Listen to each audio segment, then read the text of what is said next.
Que le Seigneur vous bénisse. Nous vous saluons encore au nom de Jésus-Christ. Sans tarder, on va lire la parole de Dieu. Pouvons tous nous lever pour lire la parole de Dieu.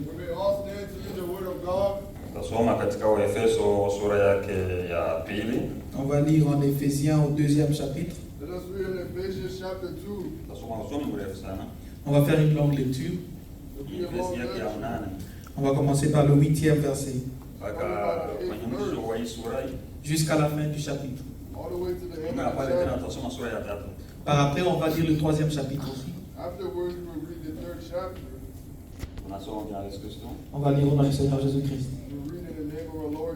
Kwa maana umeokolewa kwa neema kwa njia ya imani, ambayo hiyo haikutokana nafsi zenu, ni kipawa cha Mungu, wala si kwa matendo, mtu awaye yote asije akajisifu. Maana tu kazi yake tuliumbwa katika Kristo Yesu tutende matendo mema, ambayo tokea awali Mungu aliyatengeneza ili tuenende nayo. Kwa ajili ya hayo, kumbukeni ya kwamba zamani ninyi mlio watu wa mataifa kwa jinsi ya mwili, mnaoitwa wasiotahiriwa na wale wanaoitwa waliotahiriwa, yaani tohara ya mwilini inayofanyika kwa mikono, kwamba zamani zile mlikuwa hamuna Kristo, mmefarakana na jamii ya Israeli, wageni wasio wa maagano ya ahadi ile. Mlikuwa hamuna tumaini, hamuna Mungu duniani. Lakini sasa katika Kristo Yesu, ninyi mliokuwa mbali hapo kwanza, mmekuwa karibu kwa damu yake Kristo. Kwa maana yeye ndiye amani yetu, aliyotufanya sisi sote tuliokuwa wawili kuwa mmoja, akakibomoa kiambaza cha kati kilichotutenga, naye akisha kuondoa ule uadui kwa mwili wake, ndiyo sheria ya amri zilizo katika maagizo, ili afanye hao wawili kuwa mtu mmoja, kuwa mtu mpya mmoja ndani ya nafsi yake, akafanya amani, akawapatanisha wote wawili na Mungu katika mwili mmoja kwa njia ya msalaba, akisha kuufisha ule uadui kwa huo msalaba. Akaja akahubiri amani kwenu ninyi mliokuwa mbali, na amani kwao wale waliokuwa karibu. Kwa maana kwa yeye sisi sote tunapata njia ya kumkaribia Baba katika Roho mmoja. Basi tangu sasa ninyi si wageni wala wapitaji, bali ninyi ni wenyeji pamoja na watakatifu, watu wa nyumbani mwake Mungu. Mumejengwa juu ya misingi ya mitume na manabii, naye Kristo Yesu mwenyewe ni jiwe kuu la pembeni. Katika yeye jengo lote limesimamishwa vema na kukua hata liwe hekalu takatifu katika Bwana. Katika yeye ninyi nanyi mnajengwa pamoja kwa maskani ya Mungu katika Roho. Amen. Amen. Mungu wetu, notre Dieu, asante kwa mchana mzuri tupatie. merci pour cet après-midi que tu nous as donné. Tuko mbele zako Mungu mwema mtakatifu. Nous sommes devant toi, Dieu saint et bon. Unatujua na tuelewa. Tu nous connais, tu nous comprends. Sisi ni wadhaifu, hatustahili mbele zako. Nous sommes faibles, Seigneur. Tuangalie katika Yesu Kristo. Puisses nous regarder à travers Jésus-Christ. Upate kubariki la mmoja wetu amekuita hapa. Que nous puissions être bénis tout un chacun de nous qui est ici. Neno ambalo tutatolewa hapa. Cette parole qui sera prononcée ici, Kwa sehemu ya maisha yetu. qu'elle soit une portion de notre vie. Kwa jina la Yesu Kristo. C'est au nom de Jésus-Christ. Amen. Amen. Tunaweza kuketi. Nous pouvons nous asseoir. Mungu atasomea katika Kifaransa. Le frère va lire en français. Car c'est par la grâce que vous êtes sauvés, par le moyen de la foi. Et cela ne vient pas de vous, c'est le don de Dieu. Ce n'est point par les œuvres afin que personne ne se glorifie.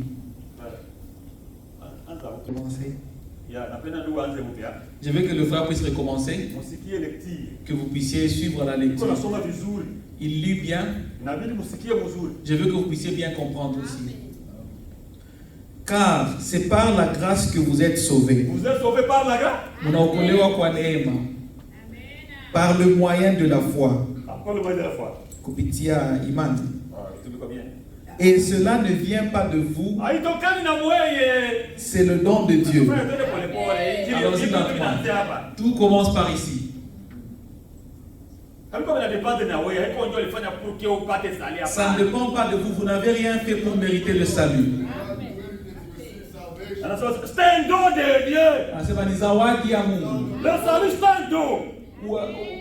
Wokovu ni zawadi. Mungu atupatia zawadi wokovu. Dieu nous a donné un don qui est appelé le salut. Ah, ni vitu vizuri sana. Ce sont de bonnes choses. Wanasema kwamba mimi hapana kwa sababu nilikuwa mtaratibu, nilikuwa natembea mzuri. Personne ne peut dire que j'étais en ordre, je me comportais bien. Non, le salut, ni zawadi kutoka kwa c'est Mungu. le don venant de Dieu.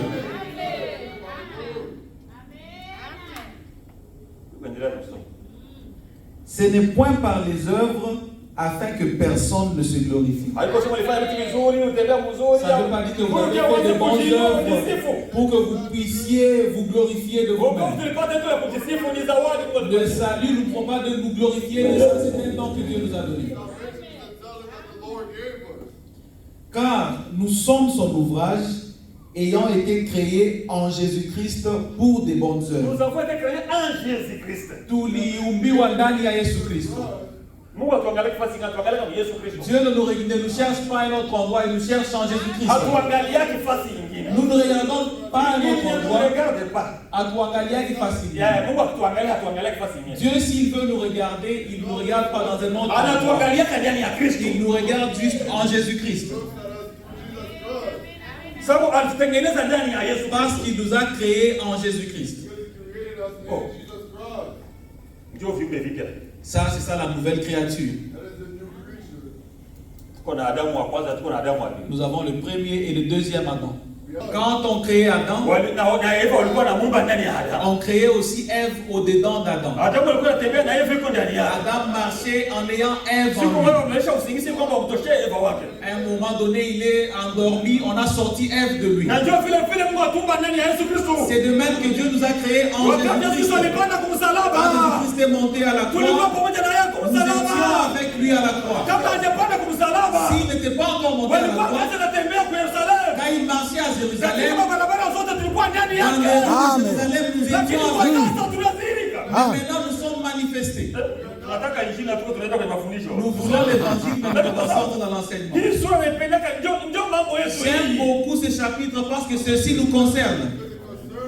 Paul a dit que nous étions créés en Jésus-Christ. C'est ça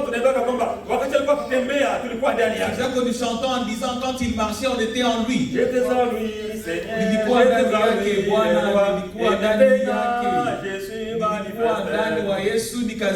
il est monté à la croix, j'étais en lui. Alléluia. Alléluia. Puis quand il est mort, nous sommes sortis. L'épouse s'est manifestée. C'est comme ça que nous attendons aussi que le coup revienne. Nous n'avons pas une autre promesse, nous attendons la venue du Seigneur. Nous pouvons parler de toute autre chose, mais nous attendons l'époux. Le frère va continuer avec la lecture qu'on puisse entrer dans d'autres choses. Car nous sommes son ouvrage, ayant été créés en Jésus-Christ pour des bonnes œuvres, que Dieu a préparées d'avance afin que nous les pratiquions. Il y a des œuvres que Dieu avait préparées d'avance. Il savait que c'est nous qui allons pratiquer cela. Les choses de Dieu sont bonnes. C'est pourquoi, vous, autrefois païens dans la chair, appelés incirconcis par ceux qu'on appelle circoncis et qui le sont en la chair par la main de l'homme. Ici, nous parlons des Israélites. On nous appelait, nous, des païens, des incirconcis. C'est comme ça que nous étions appelés, jadis. Parce que si on était encore dans la même état, pourquoi est-ce qu'on allait parler de toutes ces choses? Que Dieu soit loué. Que Dieu soit loué. Souvenez-vous que vous étiez en ces temps-là sans Christ, privés du droit de cité en Jérusalem, étrangers aux alliances de la promesse, sans espérance et sans Dieu dans ce monde. Nous n'avions pas de Dieu dans ce monde. Nous étions sans Dieu. Tulikuwa bila Mungu. Quel danger. Hatari gani? Nous Nous étions sans Dieu. En lisant les Écritures, nous avions des dieux auxquels nous étions liés. Parce qu'il y a deux dieux. Il y a le Dieu créateur et il y a le Dieu créé. Quand l'homme était sans Dieu, il a créé son propre Dieu. C'est comme ça, c'est pour cela que chaque tribu, les gens avaient leur Dieu. Donc il y a leur Dieu qu'ils avaient. Jusqu'aujourd'hui, il y a des gens qui les respectent. Nous étions sans Dieu.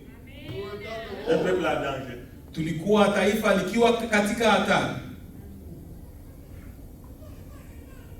Mais maintenant, en Jésus-Christ, vous qui étiez jadis éloignés, vous avez été rapprochés par le sang de Christ.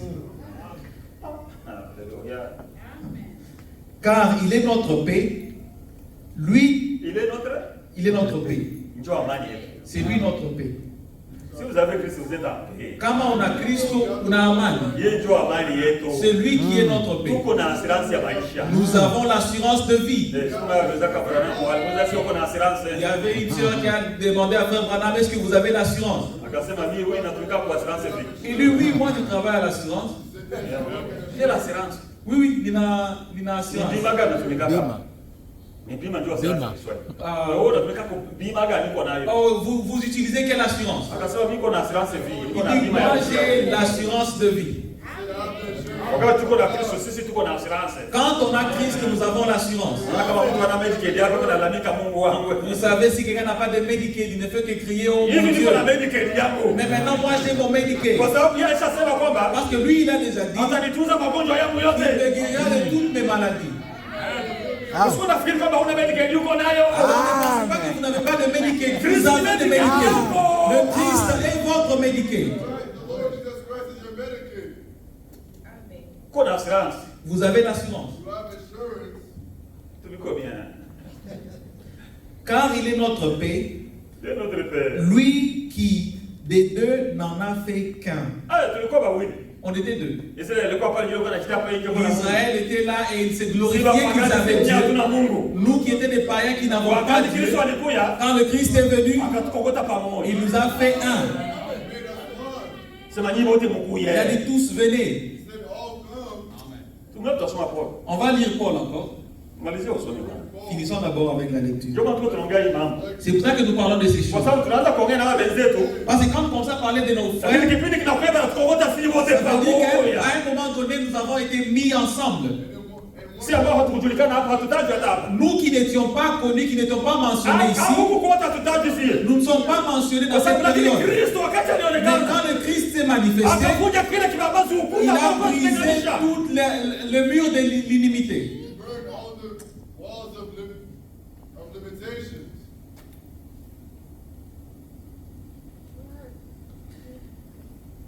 On a gardé verset. Et qui a renversé le mur de séparation, l'inimité. Ayant anéanti par sa chair la loi des ordonnances dans des prescriptions. C'est par sa chair.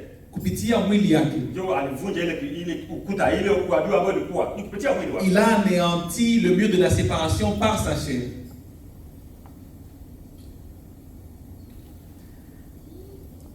Afin de créer en lui-même avec les deux un seul homme nouveau, en établissant la paix. Et de les réconcilier l'un et l'autre en un seul corps avec Dieu par la croix, en détruisant par elle l'inimité. Il est venu annoncer la paix à vous qui étiez loin et la paix à ceux qui étaient près. Sisi tulikuwa mbali. Alikuja kutangaza amani kwetu sisi yenyewe tulikuwa Il mbali. est venu nous annoncer la paix à nous qui étions loin. Na Israeli mwenyewe alikuwa karibu, mwenyewe alikuwa Et pamoja na Israël yeye. qui était aussi près de lui, Sisi wote alikuwa kutangazia kwamba amani iwe il kweli. est venu nous annoncer la paix, que la paix soit avec Ndio nous. maana wakati Yesu Kristo alizaliwa Bethlehem, D'ailleurs, quand Jésus était né à Bethléem, malaika walikuja na ujumbe. les anges sont venus avec un Asema message. amani iwe kwa dunia. Ils ont dit que la paix soit avec le monde. Amen. Amen. Amani kwa watu wake wote. Que la paix soit avec Kwa tous sababu ces ni hommes. amani ambayo imekuja. Parce que c'est la paix qui est Anakuja venue. kutangazia kwamba mkuwe na amani. Il est venu annoncer que nous puissions avoir la paix. Get to announce that we will have peace. Nasema tu mbona ulianzia mbali kwenye tunataka tuongee. Mais il dit, mais vous dites frère, vous avez commencé loin parce qu'on doit rentrer encore ici. Tunachunga hima kwa sababu siku ni maisha. Nous attendons ceci parce que ce sont les calculs que nous avions déjà commencé. For this, because it is calculations that we already started. Car par lui nous avons les uns et les autres accès auprès du Père dans un même esprit. Ainsi donc, vous n'êtes plus des étrangers, ni des gens du dehors, mais vous êtes concitoyens des saints, gens de la maison de Dieu. Quand j'écoute Amen, je ne veux plus même interpréter ça parce que les gens ont déjà dit Amen. Parce que c'est ça qui nous concerne. Nous ne sommes plus des étrangers. À tout côté na wageni. Nous sommes maintenant les enfants, les citoyens, les concitoyens. Tuko sasa wenyeji wa nyumba ya Bwana. Tuko watoto wa nyumba. Nous sommes les fils de la maison. Unajua mtoto wa nyumba? Vous voyez, vous avez les enfants de la maison. Iko na droit kuingia fasi yote nyumba yao. Il a le droit d'entrer partout parce que c'est chez eux. Lakini wewe mgeni. Mais vous étrangers, Hata msalon iko kila fasi yote ile ikala. même au salon, vous êtes mal à l'aise, vous n'allez pas vous déplacer. Uko na ikala. Vous êtes assis, Hata kama unakuwa mkali wa je. même si vous êtes colérique, Même si tu es méchant. même si vous êtes méchant, Ukifika nyumba ya watu. si vous arrivez dans la maison des gens, Discipline. vous avez une discipline. Unajionyesha kama unakuwa mnyenyekevu. Vous devenez humble. Hapendi kugusa vitu vya Vous ne devez pas toucher des choses d'autrui. Wewe mwenyewe sio unajua kama hauko Parce kwako. que vous savez bien que vous n'êtes pas chez Hauko vous. mtoto wa nyumba. Si vous êtes l'enfant de la Lakini maison, hapo wataenda kusema kwamba mais ici on a dit hatuko que tena wageni. nous ne sommes plus des Tunakuwa étrangers. watoto wa Nous sommes nyumba. maintenant les fils de la maison. Nous sommes des participants à toutes les promesses de Dieu. Participate in all the promises of the Lord. Tulikuwa wageni huko. Nous étions des étrangers depuis tout Lakini ce temps. ngambo ingine, Mais de l'autre côté, wakati Kristo alikuja quand Christ est venu katika mwili wake, dans sa chair, wakati walimtoboa na mkuki, quand il a été piqué par la flèche, wakati walimperse quand il a été percé par la flèche, akavunja ile kibambazi, il a brisé ce mur. akatufanya kuwa mtu Il mmoja. a fait de nous un seul Sasa homme. kuja wageni ikaisha. Et nous n'étions plus des étrangers. We're no longer strangers. Tangu ile wakati hatuko tena wageni. Depuis ce moment-là, nous ne sommes plus des étrangers. We're no longer foreigners. Ndio kumalizia ile kwa watu wengi katika soko. Les frères, on va finir pour qu'on puisse aller dans notre lecture. Vous avez été édifiés sur le fondement des apôtres et des prophètes. Ndio kwa tunasema kwenye misingi.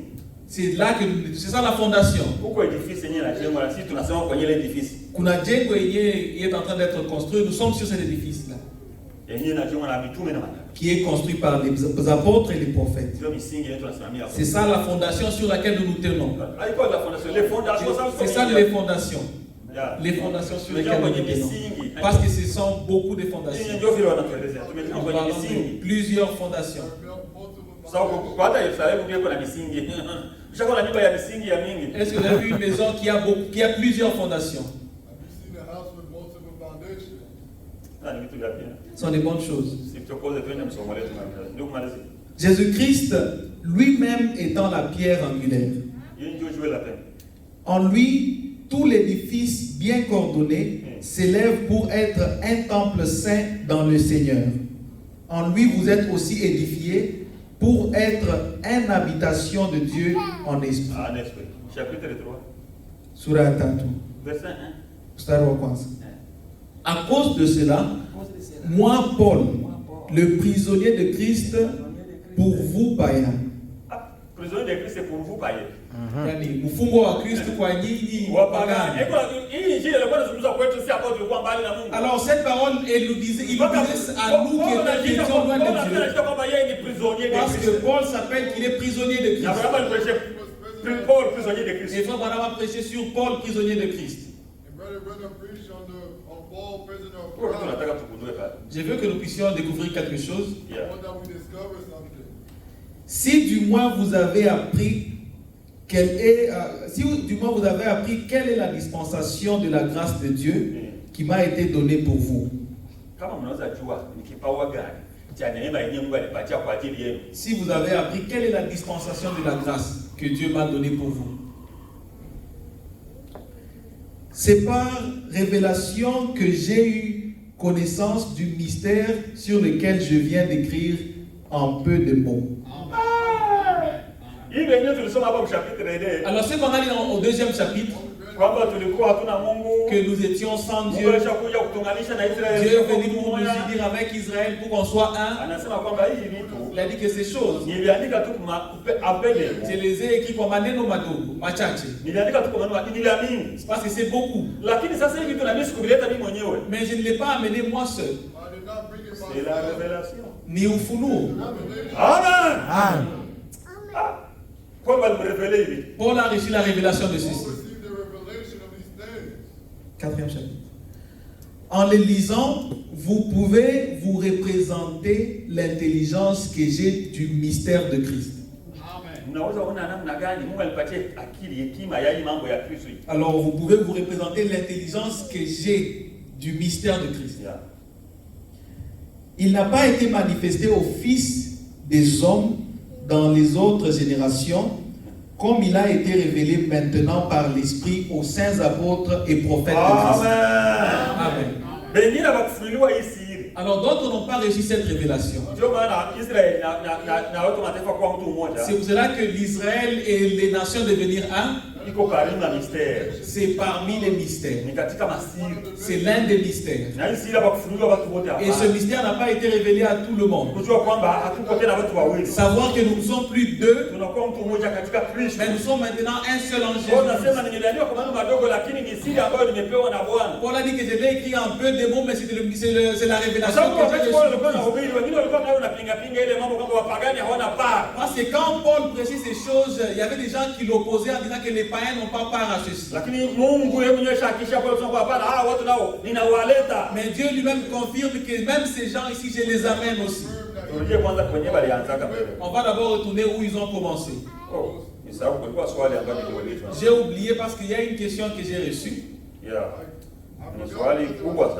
C'est une très grande question.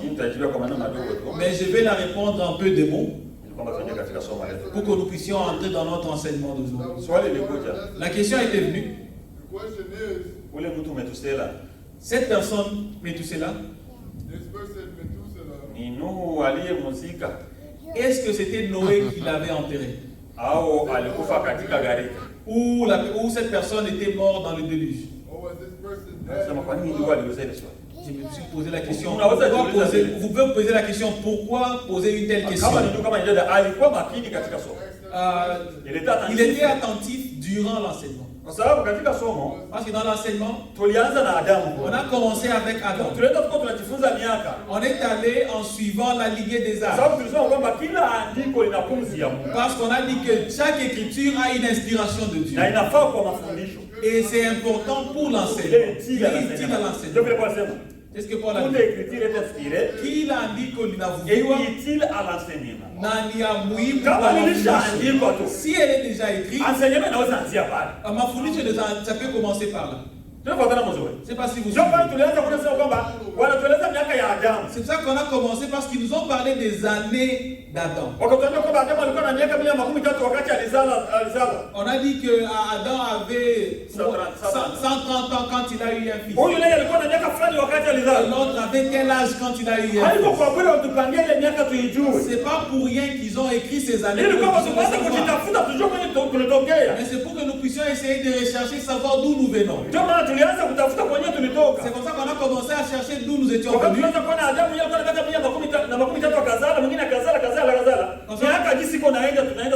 C'est comme ça qu'on a vu que Adam a eu un enfant quand il a eu 130 ans et l'autre à tel âge et l'autre à tel âge. On a suivi ces années. Dans tous les enseignements d'ici parce qu'ici, ce tableau commence par Enoch. On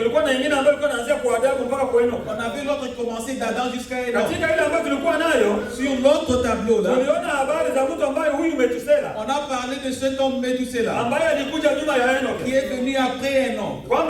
kufuatana na hesabu ya miaka watu On a walizalana. dit que selon les comptes des âges des gens qui ont eu des fils, il était né en 600, dans l'an 687. Depuis la création d'Adam. Kuanzia wakati Adamu Sababu wakati aliumbwa. Adamu aliumbwa ndio tunaitaja kwamba ni mwaka 0. Parce que quand l'année dans laquelle Adam est créé, on compte comme si c'était l'année 0. Wakati alizala Seth, Quand il a mis au monde 7, ndio tunahesabu kwamba ni année 130. on commence à compter que c'est l'année Kwa sababu 130. maandiko yanasema kwamba alikuwa na miaka 113 wakati alizala Parce que Seth. la Bible dit qu'il avait 130 ans quand 7 était Na né. Seth naye alikuwa na miaka fulani ndio anaenda kuonyesha kila mtu na miaka Et yake. 7 aussi avait tel âge quand il a eu. Mpaka tukafika wakati ambapo mwana Metusela alizaliwa. C'est on est arrivé dans l'année dans laquelle Métusela était né. Tunaanza kujiuliza kwanza swali la On a ndugu commencé baba. à répondre à la question du Sasa frère. Metusela Alors Métusela, aliishi miaka mingi kudunia. il a vécu plusieurs années sur la Yeye ndio terre. mtu ambaye aliishi miaka mingi kuzidia watu wengine C'est kudunia. l'homme qui a vécu le plus que tous les autres hommes sur la terre. Aliisha 969.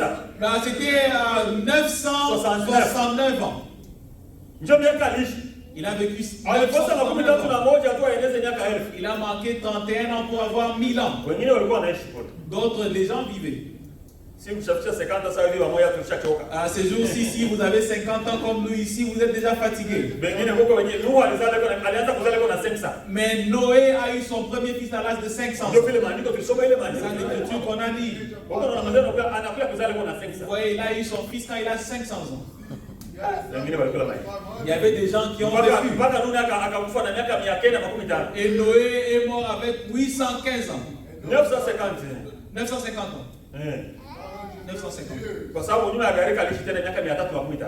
Parce que après Kwa sababu le déluge, alipanda msafina gharika ilikutana kwa miaka 600. parce que quand le déluge est venu, il avait 600 ans. Ndio vile tulisoma maandiko. C'est comme ça qu'on a lu dans les Écritures. Mpaka nyuma ya gharika wakati toka msafina akaishi tena miaka 315.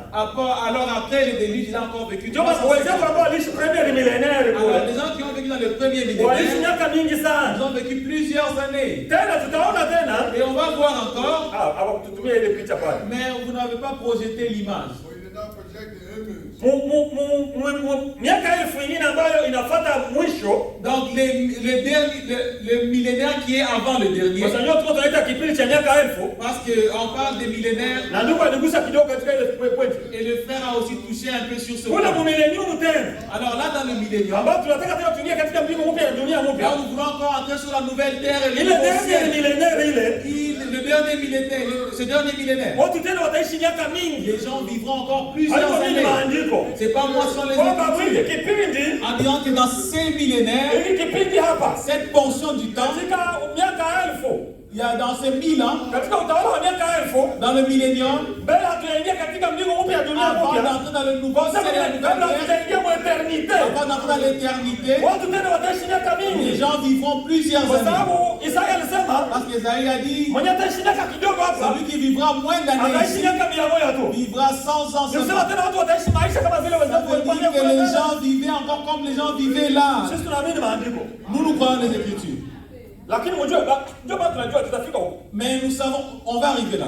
Ndio hapa ndugu yetu matemwe de Jehova walifanya confusion na huko. C'est là que nos frères témoins de Jéhovah ont eu la confusion. Millennium ingali ni mutant. Le millénium, c'est encore dans le temps. L'éternité haiko ta hapana. L'éternité n'est plus dans le temps. Ndio maana mu millennium C'est ça que dans le millénium, watu wangali wanagonjwa. les gens continuent à être malades. Watu wangali wanakufa. Les gens continuent à mourir. Kwa sababu nasema mwenye atakufa mdogo atakufa na miaka kifo On a kingali. dit que les gens qui mourront jeunes mourront à l'âge de 100 ans. Ça veut dire qu'il y a encore la mort là. Nani kifo millennium? Ça veut dire qu'il y a la mort dans le Kwa millénium. sababu wangali wanakufa. Parce que les gens continuent à mourir. Lakini tu kwa sababu watu wataanza kuishi tena muda Mais mrefu. parce que les gens vivront maintenant plusieurs Mwenye années, atakufa mdogo atakufa na miaka 100. celui qui mourra jeune mourra à l'âge de 100 Kwa sababu ans. wakati tulisema wadugu wetu ambao waliishi mwezi Parce miaka qu'on a- 1000 ya kwanza. Quand on a parlé de nos frères qui ont vécu dans le premier millénaire, Wanaenda kutoka kwa hilo huko. depuis Adam jusqu'au temps des Nôtres, Unaona mtu mwenye alikufa na miaka 100. on a vu une personne qui est morte à l'âge de 100 ans. Walikuwa na miaka maisha marefu. Tous avaient de longues vies. Hali yenyewe ilikuwa hapa L'état qui était kwa ici, sababu ilikuwa karibu na eternite. parce que c'était près de l'éternité, Inarudia tena hapa karibu na et ça se eternite. répète encore de l'autre côté qui est près de l'éternité. Mungu ataishi nao miaka mirefu. Il y a des gens qui vivront encore plusieurs années. Haiko mimi mahali. C'est pas moi, ce sont les Écritures. Mwenye atakufa mwaka kidogo atakufa na miaka 100. L'Écriture dit que celui qui mourra jeune mourra à l'âge de 100 ans. Hapo itakuwa tungali mwakati. Là, nous serons encore dans le temps. Sasa huyu Metusela Maintenant, mais tu sais là, akaishi miaka mingi. il a vécu plusieurs Sawa années. sawa na hesabu ya miaka yake. yake Selon le compte de ses mwenye années, alizaliwa hapa il est né en cette année-là. wakati anaishi miaka 969 Quand il a vécu 969 ans, anakuwa kufika mpaka 1656. il est venu jusqu'à l'an 1656. Ndio wakati ambapo Biblia inasema kwamba alikufa. C'est alors que la Bible dit qu'il est mort. Sisi tunaamini kwamba alikufa Nous croyons qu'il est mort kwa sababu Biblia inasema kwamba alikufa. parce que la Bible a dit qu'il est mort. Sasa kulionekana mawazo mawili. Alors il y a eu deux écoles de pensée. Kuna watu kwa sababu hiyo mwaka yenyewe alikufa. Parce que dans l'année dans laquelle il est Kama mort, vile tulisulinia tena unaona tuliweka nasema kwamba alikufa wakati wa deluge. comme on a souligné qu'il était mort dans le temps de déluge. Na ukiona wakati deluge ilianza, Et si vous voyez lors que le déluge a commencé, Biblia inasema kwamba ilikuwa ni mwaka ni mwezi wa pili, La tarehe 17. la Bible dit que c'était le 17e jour du deuxième mois. Disais-moi,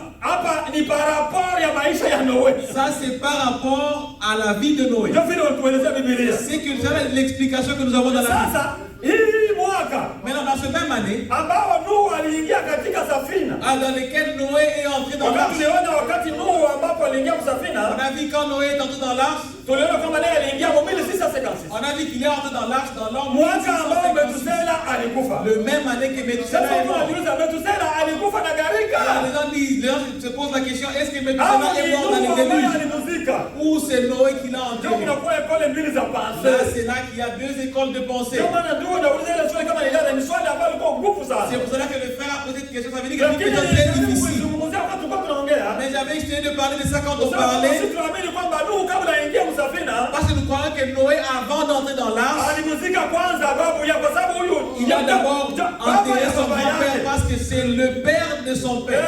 yeye Noe ni mjukuu wa huyu. Noé, c'est le petit-fils de celui-là. Huyu Metusela ni grand-père ya Alors, Noe. Méthusela, c'est le grand-père de Noé. Naye anakufa wakati ambapo Noa iko naingia Et msafina. il est mort dans la même année que Noé est entré dans l'arche. Hatumuoni msafina. On ne parle pas de lui dans l'arche. Sasa ndio watu wanaanza kujiuliza, je, alikufia na gharika ndio Alors alimuua? on se pose la question, est-ce que c'est le déluge qui l'a tué Au Nuhu alimuzika. ou Noé l'a enterré? Or they know what Sasa wenyewe wanasupport kwa sababu kuna vitabu ambavyo vilipotiwa katika vitabu vya Biblia.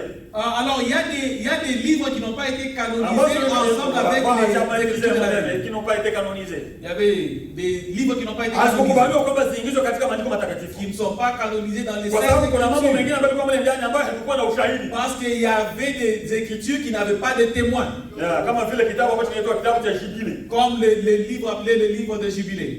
Unaona? Ni kitabu ambacho kinaeleza hata majina ya watu wengi sana. C'est un livre qui mentionne aussi beaucoup de noms. Mpaka wanataja hata wanaleta hata jina wanasema kwamba mke wa Noa. Il parle de noms comme le nom de la femme de Wanasema Noé. kwamba alikuwa anaitwa wengine kwa sababu kuna vitabu viwili ambavyo vinaleta majina mbili tofauti. Sisi hatujui habari za mke wa Noa. Biblia inataja habari za mke wa Noa. Parce qu'il y a deux livres qui donnent deux différents noms. Nous ne connaissons pas le nom de la femme de Noé parce que la Bible ne Sisi parle pas de tunabakia katika ça. maandiko. Nous restons dans les Kama kitu Écritures. kuandikwa hatuwezi kukihubiri. Si ce n'est pas écrit, nous ne pouvons Kwa pas hiyo le tunakia prêcher. regle na ale pande yote seki écrit. Na ale pande yote seki écrit. Hatuwezi enda nje ya kile ambacho Tunabakia kimeandikwa. katika maandiko matakatifu ambayo Nous tunaamini kwamba Biblia ndio restons absolue. dans l'Écriture sainte parce que nous croyons que c'est ça notre absolu. Wana historia ambao waliandika vitabu Mais vingine. les historiens qui ont écrit d'autres Wanakwenda livres, kuonyesha wamoja wanataja habari za mke wa Noa. d'autres parlent de la femme de Noé. Kwamba alikuwa anaitwa jina la Naama. Ils disaient qu'elle était appelée Naama. they say that her name was Nalma.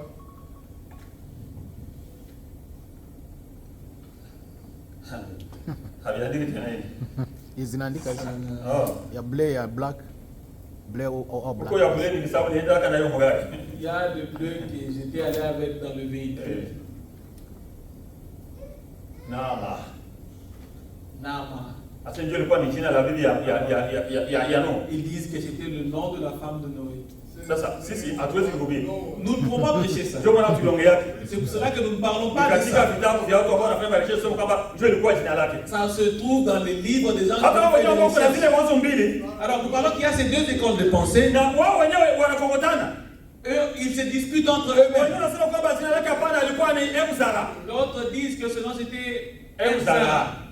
Emzara. Emzara. The name was Emzara. Ndio ilikuwa jina yake. Disent que c'était ça son nom. Ndio vile ndio mambo mbili vita hapa wao wawili wanapigana Alors, juu ya jina. tous se disputent sur le nom de Huyu mwenyewe anatetea jina la Naama. ceux qui se tiennent sur le nom de Naama. Analeta suteko na wengine na baki badetea kusema kwamba huyu Naama alikuwa ni mweusi. Et il donne le soutien à que Naaman était noir de peau. Ndio maana wakati walianza kuzana na weusi wakaanza kuonekana. C'est pour cela que quand ils ont eu des enfants, c'est comme Bila ça que ndio kama vitabu vyao les moja. morts sont venus. Alors c'est écrit parmi leurs livres aussi. Sio kwa tena mzuri. C'est pas si vous Ndio suivez maana bien. wakati ndio wanauza basi za Metusela. Alors que le frère Ndio nikasema na tunataka katika mapanzo ya vitabu vingine et kule. ça commence à nous amener aussi dans des pensées de d'autres livres là. Sio kwa tena mzuri. C'est pas si vous suivez Alors bien. sisi mambo hatungizungumzake. Alors nous ne parlons pas de ces Kwa sababu choses. katika Biblia yetu Parce que dans notre Bible, hawataji majina ya bibi ya Noa. le nom de la femme de Noé n'est pas Kwa sababu mentionné. katika kitabu sana katika kitabu ambacho kinaitwa kitabu cha Jubile. Alors dans ce livre appelé le livre de Jubilé, Wao wanataja majina mengi ya là, watu il est sana. mentionné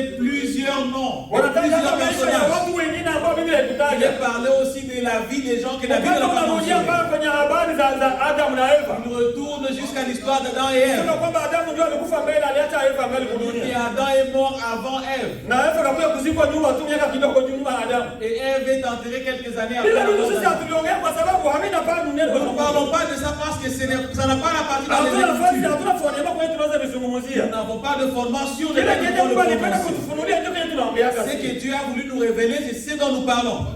Sio kama tunataka Je mzuri. ne sais pas si vous suivez. Sisi wanatuambia kwamba Metusela alikufa. Alors nous, on nous a dit que Methuselah est mort. Vile akuonekana katika gharika. Alors comme il n'a pas été vu après le déluge, Biblia inatuambia kusema kwamba alikufa kwa sababu gharika ilimwangamiza. la Bible ne nous a pas dit que Methuselah était mort dans le déluge. Ilituambia kwamba tu alikufa.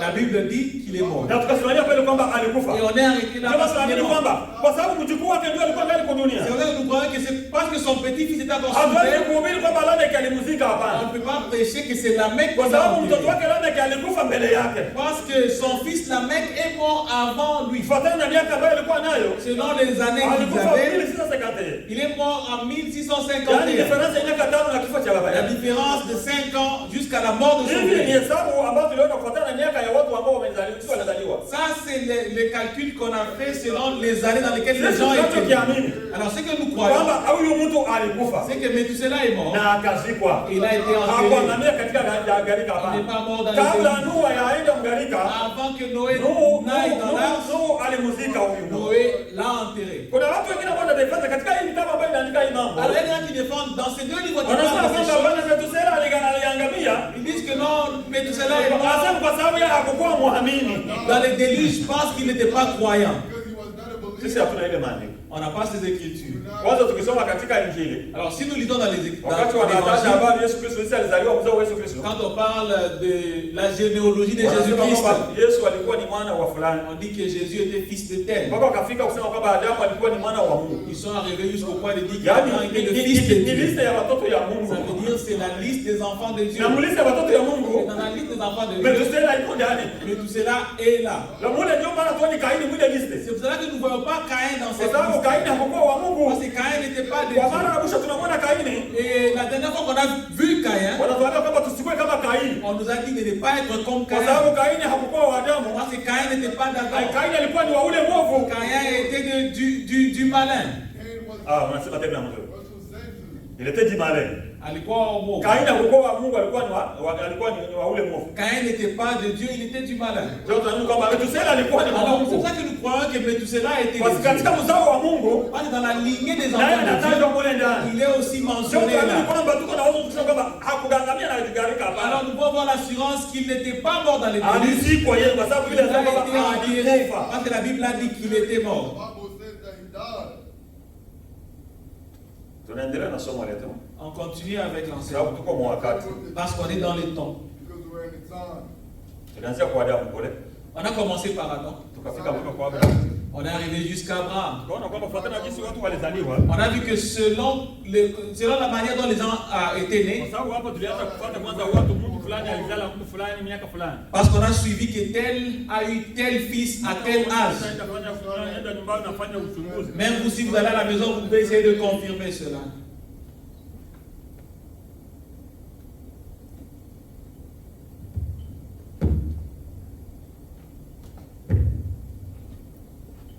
Tunapenda watu kwa naenda fanya utafiti wa maandiko. Nous voulons que les gens puissent aller sonder les Écritures.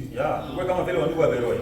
Nous soyons comme les frères de Béré. Kwa sababu kuna mingine ambayo tunaweza ongea hapa. Parce qu'il y a des choses qu'on peut parler ici. Na tunaongea kwa mafupi tu, wewe unaenda somo na unakutana mambo marefu. Nous parlons un peu des mots et si vous allez rechercher, vous trouvez beaucoup de choses. Unaona tabula ambayo ndugu atuletea pale mapicha alipatia ya watu wa watafiti wa Biblia. Vous voyez le tableau que le frère nous a présenté des chercheurs de la Bible. Majina ya watu na maana yake. Les noms des gens et leurs significations. Ces significations sont écrites dans ces livres qui mentionnent ces gens. Là, on parle de la personne et la signification de son nom. Et ils sont venus recouvrir le grand secret de nom de ces gens. Si nous ne parlons pas de ça, c'est parce que nous n'avons pas d'appui dans la Bible pour que nous puissions apporter ceci aux gens. Alors, ceux avec quoi nous avons l'appui dans la Bible de parler, nous amenons cela avec toute force parce que nous croyons que c'est la parole de Dieu. On va essayer de faire une petite correction. Parce que dans le temps passé, la semaine passée, dans la prédication, j'étais allé suivre, je n'ai pas souvent l'habitude d'aller suivre. Je ne sais pas pourquoi Dieu a voulu que je puisse aller suivre cette bande. C'était parce que Dieu voulait me permettre de corriger quelque chose d'une erreur qu'il y a eu. Parce que si vous avez commis une erreur dans les Écritures, vous devez revenir rapidement pour corriger cela. Alors en parlant, on a parlé des enfants de Jacob. On a dit que son premier fils s'appelait Ruben. Il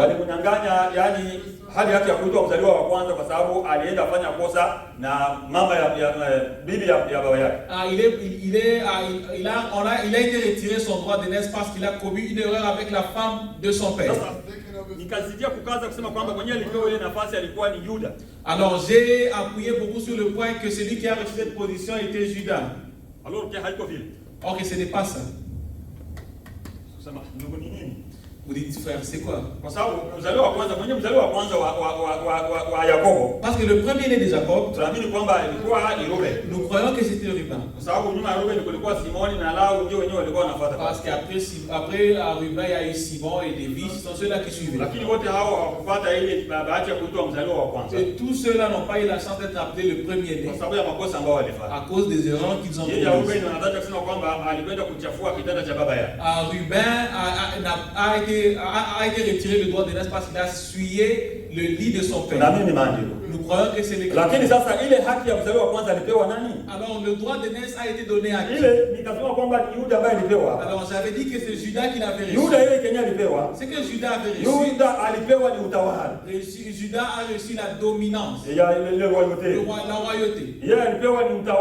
A reçu la royauté. Il a reçu le royaume. Mais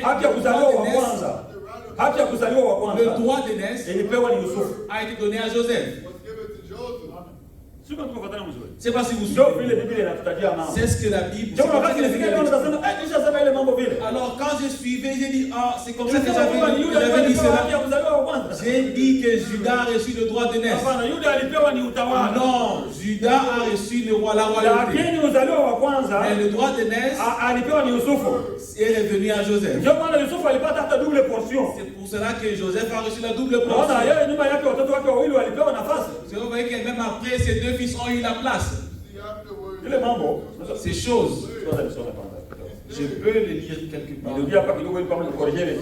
Je voulais en revenir pour corriger cette chose. Parce que vous pouvez suivre en disant, oh, est-ce que c'était de cette manière? Parce que ce sont les Écritures, nous ne pouvons pas mentir sur les Écritures.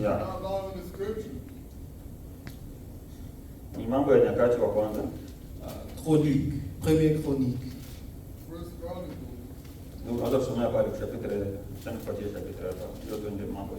Le frère peut nous lire dès que j'ai... Chapitre 5, verset 1. Fils de Ruben, premier-né d'Israël, car il était le premier-né. Mais parce qu'il souilla la couche de son père, son droit d'aînesse fut donné au fils fils de Joseph, fils d'Israël. Toutefois, Joseph ne dut pas être enregistré dans la généalogie comme premier-né.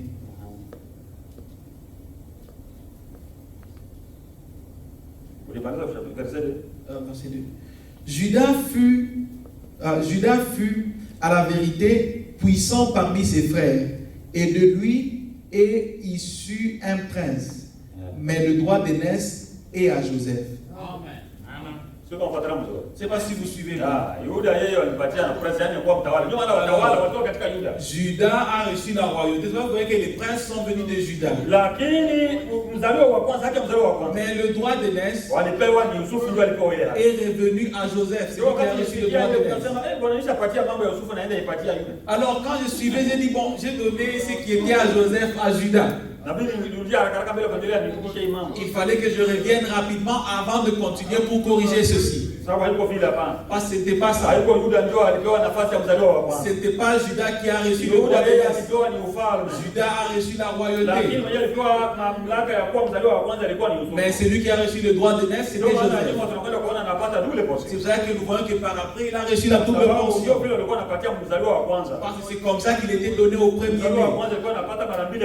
Le premier-né recevait la double portion. Parce que c'est un titre unique qu'il a dans la famille. Je ne sais pas si vous suivez bien. Vous devez suivre avec attention pour aller sonder les Écritures. C'est vrai que nous voulons que vous puissiez sonder les Écritures. Alors, quand on était, on a vu que depuis Adam, Abraham a apparu dans l'an 1948. Alors, après Abraham, nous voulons continuer avec le temps pour voir où nous en sommes. Nous voyons qu'Abraham a engendré Isaac à l'âge de 100 ans. C'est comme ça que nous avons calculé en disant que lui de 1948, il a engendré Isaac à 100 ans.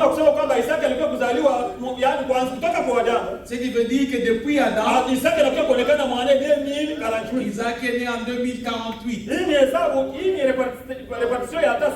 Ça, c'est la répartition du temps selon la Bible. C'est ça le titre de notre enseignement. Donc la manière dans laquelle les gens sont apparus sur la terre. Nous voulons donner à chacun son âge. La Bible nous a donné l'âge de tout un chacun d'eux. Et le temps où ils ont engendré. Nous voyons qu'Abraham engendra Isaac à l'âge de 100 ans. Alors ça veut dire que l'année dans laquelle Isaac est né, alors la Bible nous dit que Isaac s'est marié à 40 ans. C'est ce qu'on a lu dans l'Écriture.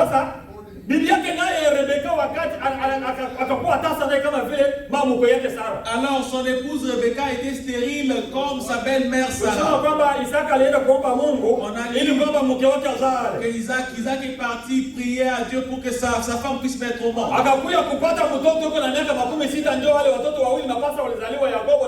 Il a eu des fils à l'âge de 60 ans. Ce sont les deux jumeaux qui étaient nés, Jacob et Esaü. Ce qui veut dire donc à Jacob et Esaü que son nom était aussi Edom. Parce qu'il était né roux. Et donc ça veut dire rouge. Alors on a dit que si nous ajoutons 60 ans, les mathématiciens ont fait des calculs, ça nous amène dans l'an 2108. C'est l'an dans lequel Jacob et Esaü sont nés. Alors depuis ce temps, il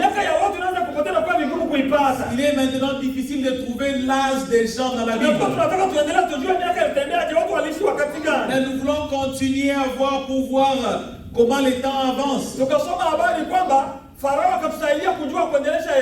Alors nous avons lu, Pharaon nous a aidé à savoir comment continuer avec les calculs. Alors quand Jacob qui était né en 2108, kuanzia wakati Adamu aliumbiwa, quand il est arrivé en Égypte, Farao alimuuliza swali. Pharaon l'a posé une question. Uko na miaka ngapi? Quel âge as-tu? Question ilikuwa ya bure ile ina Ce maana. n'était pas une question. Na ndio maana iliandikwa. Haikuandikwa kwa bure.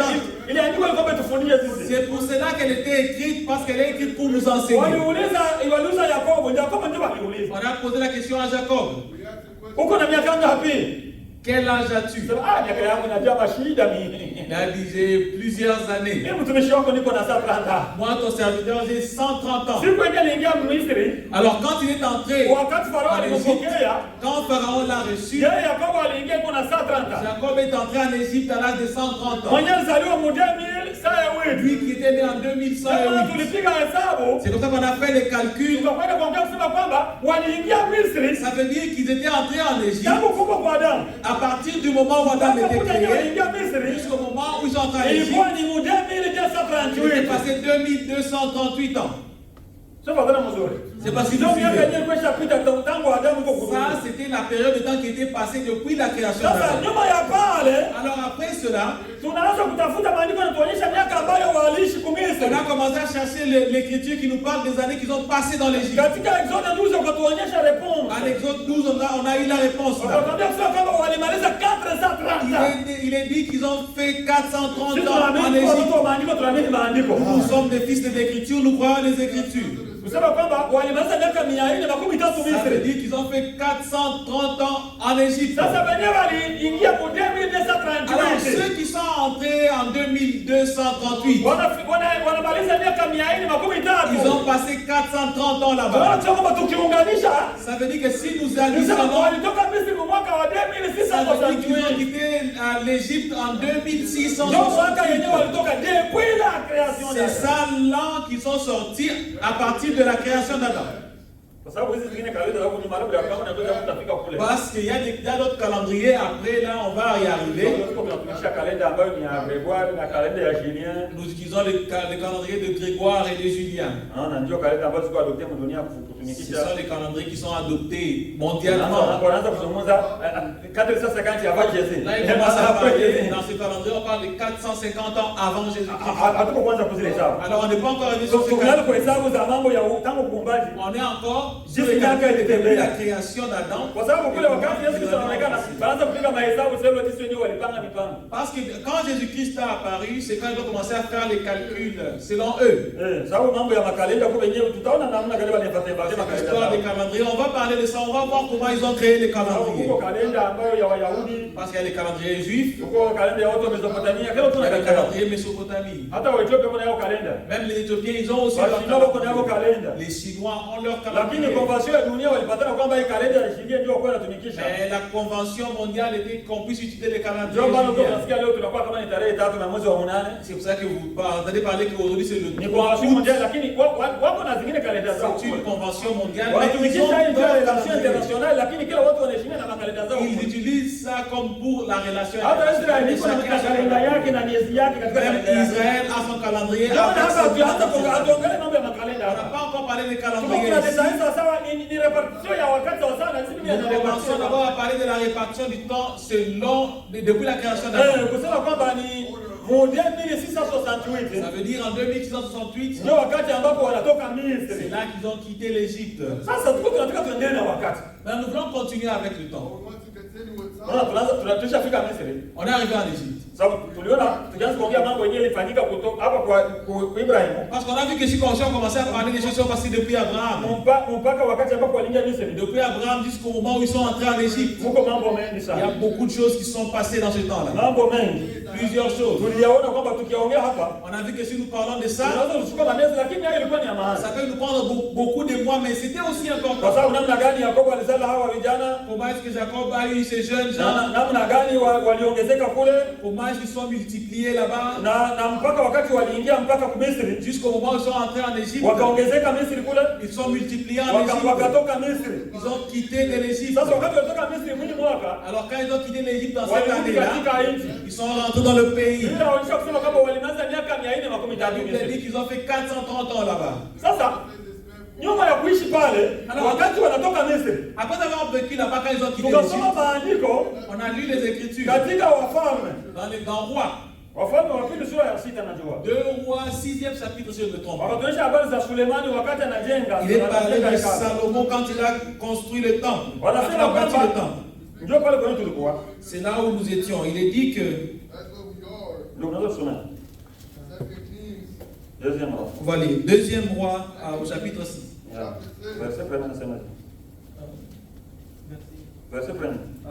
Verset 1. 2 rois, 6e chapitre, 1er verset. 2 Kings, chapter 6, verse Acha 1. kwanza nitafute. Laissez-moi d'abord trouver ça. Let me find it first.